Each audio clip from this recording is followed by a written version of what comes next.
ಎಲ್ಲರಿಗೂ ನಮಸ್ಕಾರ. Hello everyone. 8ನೇ ತರಗತಿ ಸಮಾಜ ವಿಜ್ಞಾನದ ಭಾಗ 2 ಪಠ್ಯಪುಸ್ತಕದಲ್ಲಿರುವಂತಹ ಇತಿಹಾಸದ ಮೊದಲನೆಯ ಪಾಠ ಮೌರ್ಯರು ಮತ್ತು ಕುಶಾಣರು. ಈ ಪಾಠದಲ್ಲಿ ನಾವು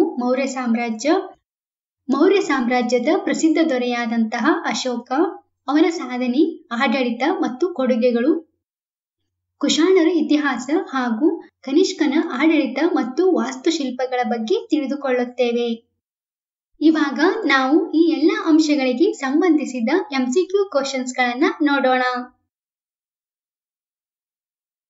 ಭಾರತದ ಮೊತ್ತ ಮೊದಲ ಸಾಮ್ರಾಜ್ಯ ಯಾವುದೆಂದರೆ ಮೌರ್ಯ ಸಾಮ್ರಾಜ್ಯ. ಮೌರ್ಯ ಸಾಮ್ರಾಜ್ಯದ ಸ್ಥಾಪಕ. ಮೌರ್ಯ ಸಾಮ್ರಾಜ್ಯವನ್ನು ಸ್ಥಾಪಿಸಿದವರು ಚಂದ್ರಗುಪ್ತ ಮೌರ್ಯ. ಚಂದ್ರಗುಪ್ತನು ಸೈನ್ಯವನ್ನು ಒಟ್ಟುಗೂಡಿಸಿ ಪೂರ್ವ ಭಾರತದ ಮಗಧ ಪ್ರದೇಶದಲ್ಲಿ ನಂದ ಸಾಮ್ರಾಜ್ಯವನ್ನು ಉರುಳಿಸಿ ಮೌರ್ಯ ಸಾಮ್ರಾಜ್ಯವನ್ನು ಸ್ಥಾಪಿಸಿದನು. ಮೌರ್ಯ ಸಾಮ್ರಾಜ್ಯದ ಸ್ಥಾಪಕ ಚಂದ್ರಗುಪ್ತ ಮೌರ್ಯ. ಚಂದ್ರಗುಪ್ತ ಮೌರ್ಯನ ಮಂತ್ರಿ. ವಿಷ್ಣುಗುಪ್ತನು ಚಂದ್ರಗುಪ್ತ ಮೌರ್ಯನ ಮಂತ್ರಿಯಾಗಿದ್ದನು. ಚಾಣಕ್ಯನೆಂದು ಪ್ರಸಿದ್ಧನಾದವನು ವಿಷ್ಣುಗುಪ್ತ. ವಿಷ್ಣುಗುಪ್ತನು ಕೌಟಿಲ್ಯ ಹಾಗೂ ಚಾಣಕ್ಯನೆಂದು ಪ್ರಸಿದ್ಧನಾಗಿದ್ದಾನೆ. ಇಂಡಿಕಾ ಕೃತಿಯನ್ನು ರಚಿಸಿದವರು ಮೆಗಾಸ್ತನೀಸ್. ಮೆಗಾಸ್ತನೀಸನು ಚಂದ್ರಗುಪ್ತ ಮೌರ್ಯನ ಆಸ್ಥಾನದಲ್ಲಿದ್ದ ಗ್ರೀಕ್ ರಾಯಭಾರಿ. ಇಂಡಿಕಾ ಕೃತಿಯಲ್ಲಿ ಮೆಗಾಸ್ತನೀಸನು ಚಂದ್ರಗುಪ್ತ ಮೌರ್ಯನ ಪ್ರಖ್ಯಾತಿಯನ್ನು ದಾಖಲಿಸಿದ್ದಾನೆ. ಕೌಟಿಲ್ಯನು ರಚಿಸಿದ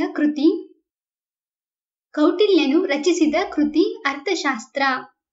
ಕೌಟಿಲ್ಯನು ರಚಿಸಿದ ಅರ್ಥಶಾಸ್ತ್ರದಲ್ಲಿ ರಾಜ್ಯಾಡಳಿತ ಕ್ರಮಗಳು, ಅರಸ, ಪ್ರಧಾನಿ ಮತ್ತಿತರ ಜವಾಬ್ದಾರಿಗಳು, ವಿದೇಶಾಂಗ ನೀತಿ, ಹಣಕಾಸಿನ ನಿರ್ವಹಣೆಯನ್ನು ಚರ್ಚಿಸಲಾಗಿದೆ ಮತ್ತು ಚಂದ್ರಗುಪ್ತನ ವಿಚಾರಗಳು ಈ ಕೃತಿಯಲ್ಲಿ ವಿವರಿಸಲ್ಪಟ್ಟಿವೆ.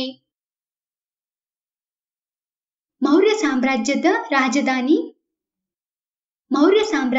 ರಾಜಧಾನಿ ಪಾಟಲಿಪುತ್ರ. ಆಯ್ಕೆ ಸಿ, ಪಾಟಲಿಪುತ್ರ ಎಂಬುದು ಸರಿ ಉತ್ತರ. ಅಶೋಕನ ಕಾಲದಲ್ಲಿದ್ದ ಬಹುಮುಖ್ಯ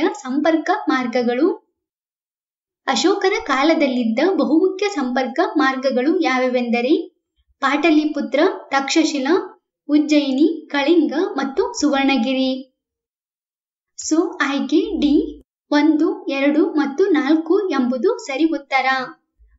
ಹಾಗೆಯೇ ಈ ಎಲ್ಲಾ ನಗರಗಳು ಅಶೋಕನ ಕಾಲದ ಪ್ರಮುಖ ನಗರ ಕೇಂದ್ರಗಳು ಆಗಿದ್ದವು ಮತ್ತು ವ್ಯಾಪಾರಿ ಮಾರ್ಗಗಳು ಕೂಡ ಆಗಿದ್ದವು. ಅಶೋಕನು ಧರ್ಮ ಮಹಾಮಾತ್ರರನ್ನು ನೇಮಿಸಲು ಕಾರಣ. ಅಶೋಕನು ಬುದ್ಧನ ವಿಚಾರಗಳನ್ನು ದೇಶಾದ್ಯಂತ ಪ್ರಸಾರ ಮಾಡಲು ಧರ್ಮ ಮಹಾಮಾತ್ರರನ್ನು ನೇಮಿಸಿದನು. ಇಲ್ಲಿರುವಂತಹ 4 ಆಯ್ಕೆಗಳಲ್ಲಿ ಆಯ್ಕೆ ಸಿ, ಬುದ್ಧನ ವಿಚಾರಗಳ ಪ್ರಸಾರಕ್ಕಾಗಿ ಎಂಬುದು ಸರಿ ಉತ್ತರ.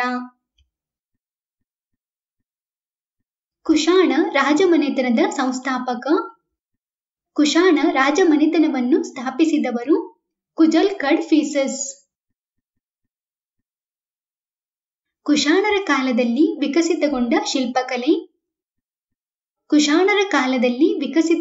ಶಿಲ್ಪಕಲೆ ಗಾಂಧಾರ.